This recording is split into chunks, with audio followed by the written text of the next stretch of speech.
Bienvenue, il est 8h.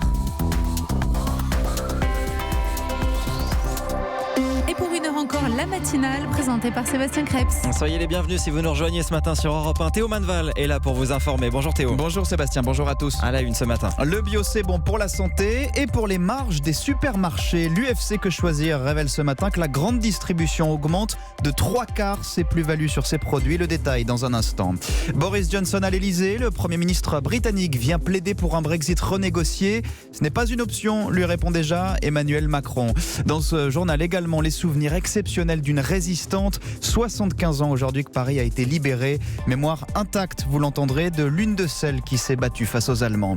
Le manque de main-d'œuvre pour la récolte des Mirabelles, retardée par la canicule. Et puis l'ouverture hier soir du festival du film francophone d'Angoulême. On y retrouve Mathieu Charrier dans 10 minutes. Après le journal de 8h, l'éclairage de Didier François sur l'actualité internationale. Donald Trump annule sa visite à Copenhague après la fin de non-recevoir du Danemark à sa proposition de racheter le Groenland. 8h15, l'invité politique. Les universités d'été des Insoumis se joueront sans Jean-Luc Mélenchon. Je reçois Manuel Bompard, député européen de la France Insoumise. Europe 1. Les consommateurs sont de plus en plus sensibles au discours sur leur santé et sur la préservation de la planète. La consommation de produits bio a augmenté de plus de 30% ces 2 dernières années.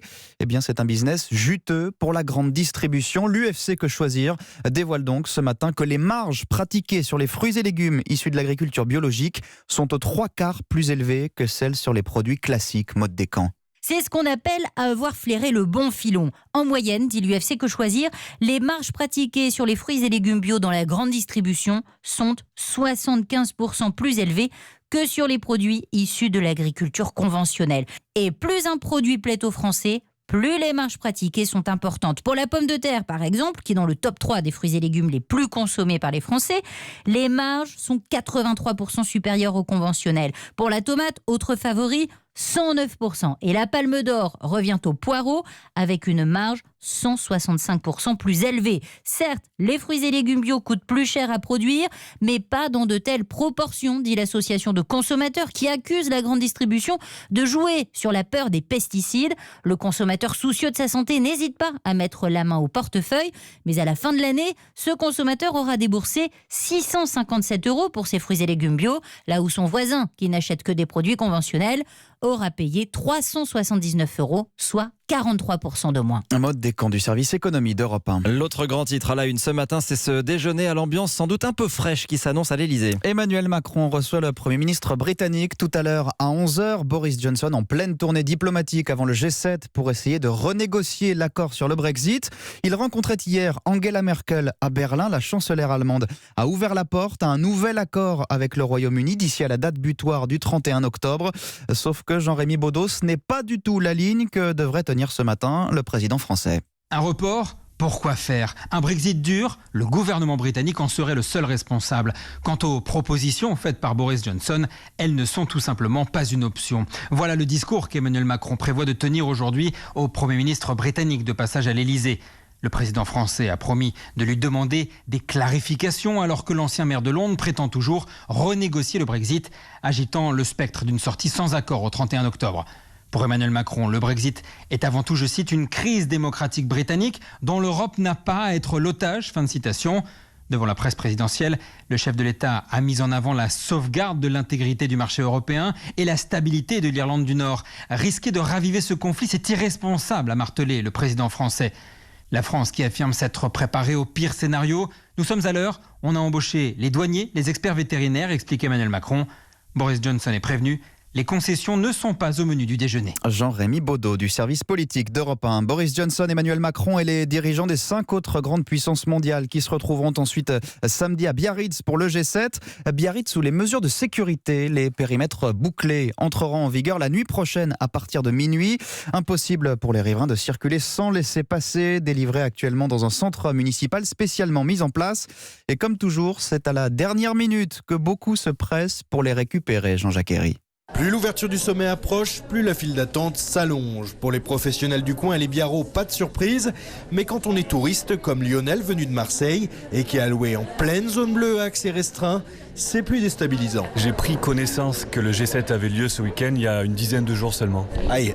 Ouais, là, je dois demander un pass pour moi, ma femme, mes 2 enfants et pour mon véhicule. C'est compliqué, c'est les vacances. Voilà, on fait avec. Michel a sa maison dans la zone bleue. J'ai juste des badges à récupérer. Le macaron se met sur le tableau de bord dans votre voiture et les badges toujours à avoir sur vous.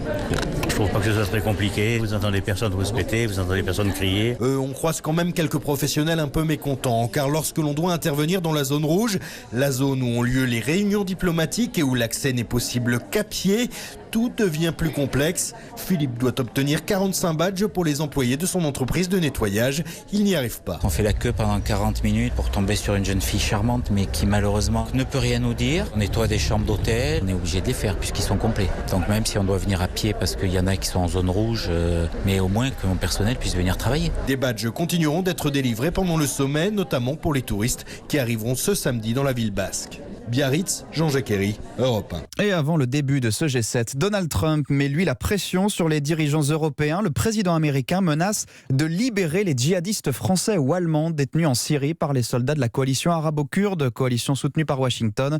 Libération si ces pays refusent de prendre en charge leurs ressortissants et de les rapatrier pour les juger. Nous n'allons pas garder des milliers de combattants et payer en plus pour ça, s'est insurgé hier soir le locataire de la Maison-Blanche. Europe 1, 8h07.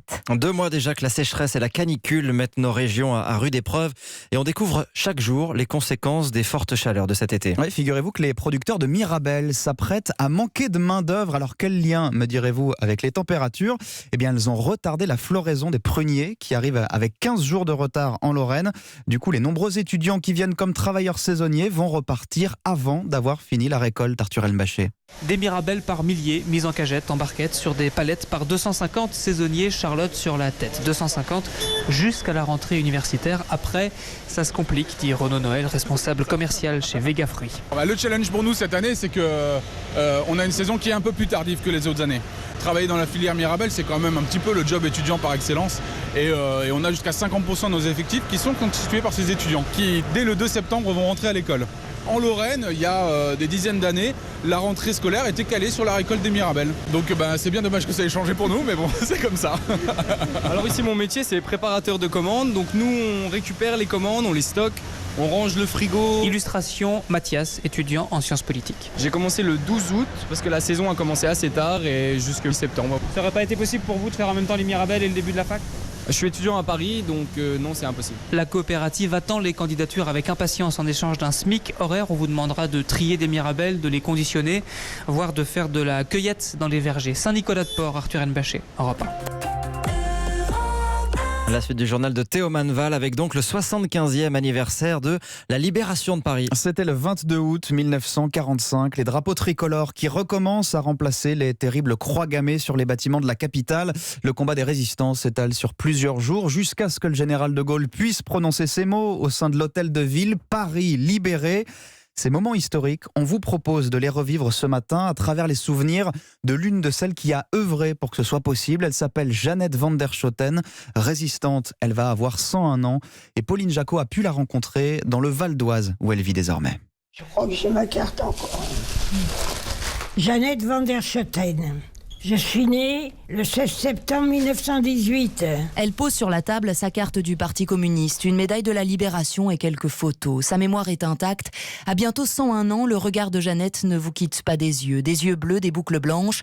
Elle s'assoit et se souvient. Août 44, voilà 4 ans qu'elle est entrée en résistance. Mon premier travail, ça a été d'imprimer, de taper et de distribuer. On a commencé à taper l'appel du général de Gaulle, l'appel du Parti communiste. J'ai fait des distributions la nuit. Quand il y avait, comme on les appelait les hirondelles, des flics qui passaient, on faisait comme si on était des amoureux. On risquait la mort pour ça, hein. Mais ça ne nous faisait pas peur. Ce 22 août, Jeannette et ses camarades sont réfugiés dans le 9e arrondissement, rue Saint-Georges, à quelques mètres des barricades. Notre travail dans la libération, c'était la préparation, sitôt le départ des Allemands. Ça a été notre travail. Dès le début, j'ai été responsable du service social. On avait quelques camarades qui venaient nous dire où ça en était, qui, elles, étaient sur les barricades. Les heures passent, mais les Allemands n'abdiquent pas. Les habitants longent les murs et Paris retient son souffle. On avait peur de circuler. Ils tiraient des étages et ils ont résisté. On a eu peur longtemps. On a fait un travail de fourmi. Paris brûle-t-il? Non, il n'a pas brûlé. Le 26 août, le général de Gaulle défile sur les Champs-Élysées. Jeannette ne veut pas se mêler à la foule. Elle pense à Daniel, Pierre, Roger, Jean et Francine. Ça me fait mal. Ça... Francine Fromont, son amie, fusillée 8 jours plus tôt. On avait dit qu'on y arriverait, mais à quel prix? À quel prix? Vous tous qui restez, soyez dignes de nous. Cette phrase de Guy Môquet ne l'a jamais quitté, son idéal non plus. Dans quelques jours, Jeannette ira souffler sa 101e bougie à la fête de l'humanité. Pour croire encore, saurait-elle, à des lendemains qui chantent. Entretien signé Pauline Jacot pour Europe 1.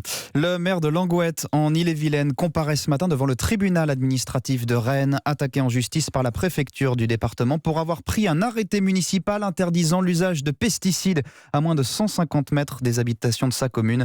Ses soutiens ont prévu de manifester devant le tribunal. L'audience débute à 9h30. On termine avec une avant-première. C'était l'ouverture hier soir du festival du film francophone d'Angoulême. Avec une séance de gala et la projection du nouveau film de Cédric Clapiche. Ça s'appelle 2 mois, une fresque sur la solitude des trentenaires dans les grandes villes et sur les illusions de nos vies virtuelles qui ne nous aident pas vraiment. Mathieu Charrier. Rémi et Mélanie ont en apparence tout pour eux. Ils sont jeunes, beaux, ils ont un emploi. Elle, Anna Girardot, est chercheuse. Lui, François Civil, travaille dans un entrepôt type Amazon. Et pourtant, ils ne sont pas heureux car ils sont seuls. Mélanie dort tout le temps et enchaîne les rencontres décevantes sur des applications spécialisées. Il n'a pas parlé pendant 1 heure. Si, à un moment donné, il m'a dit... J'ai l'impression que ça fait des années que je te cherche, quoi. L'angoisse. Rémi, au contraire, ne dort plus. Il est dépressif. Et ce sont ces 2 histoires que Cédric Clapiche s'amuse à nous raconter en parallèle. Rémi et Mélanie ne se connaissent pas. Ils vivent dans 2 immeubles voisins. Et tout au long du film, on espère une seule chose, qu'ils se rencontrent au milieu de cette jungle parisienne qui crée finalement plus de solitude que de liens, explique le réalisateur. Il y a une espèce de paradoxe étrange dans les grandes villes, c'est qu'on est très entouré et on peut être très seul. Et que cette solitude dans les grandes villes, elle est assez moderne, elle est pas la même par rapport à avant les réseaux sociaux. Ça enfonce les gens fragiles, quoi. 2 mois est donc une sorte de conte urbain qui parle de notre époque, un film drôle aussi, car Rémi et Mélanie ont chacun leur psy, François Berléand pour l'un, Camille Cotin pour l'autre. Il ne suffit pas d'avoir compris le problème pour pouvoir régler le problème. 2 mois dresse le portrait de ces urbains qui souffrent de solitude dans un Paris une nouvelle fois très joliment filmé par Cédric Clapiche.